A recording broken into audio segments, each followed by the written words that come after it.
Today, I'm going to read you a story out of the American Black Folk Tales by Virginia Hamilton. Okay? The tale I'm going to read you today is significant for me because we're studying slavery and social studies. So this is a folk tale dealing with runaway slaves. Okay? Carrying the running aways. Never had any idea of carrying the runaway slaves over the river, even though I was right there on the plantation, right by that big river. It never got in my mind to do something like that. But one night, the woman whose house I had gone courting to she said a pretty girl wanted to cross the river, and would I take her? Well, I met the girl, and she was awful pretty. And soon the woman was telling me how to get across, how to go, and when to leave. Well, I had to think about it.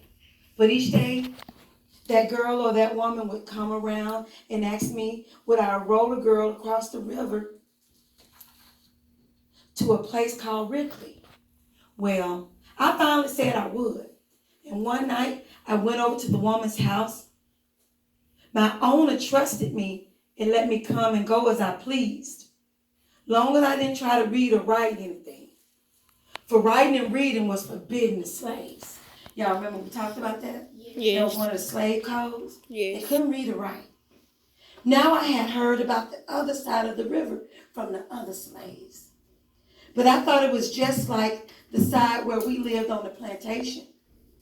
I thought there were slaves and masters over there too, and overseas and rawhide whips that they used on us.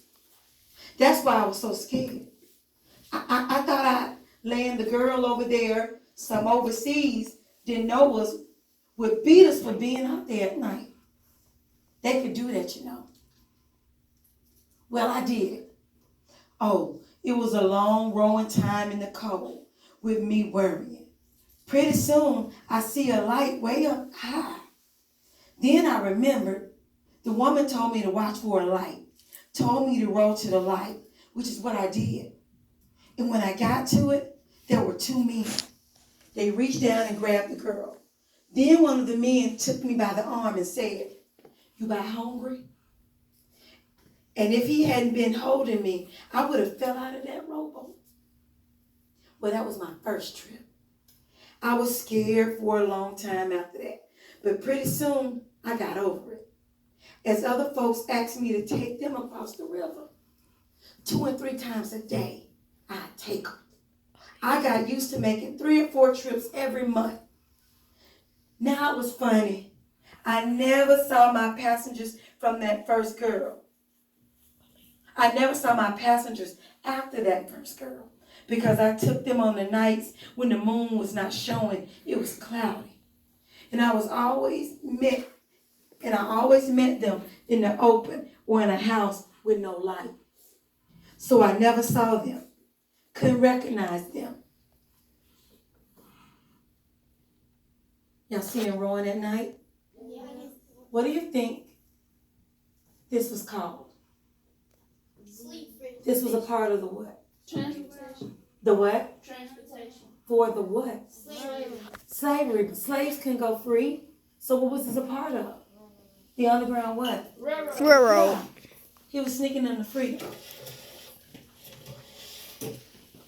But I would say to them, "What you say?" And they would say the password, sounding like Menagre. Sounded like the word came from the Bible somewhere. But I didn't know. And then I have to say the word before I could look at them again. Enough, honey. Stop.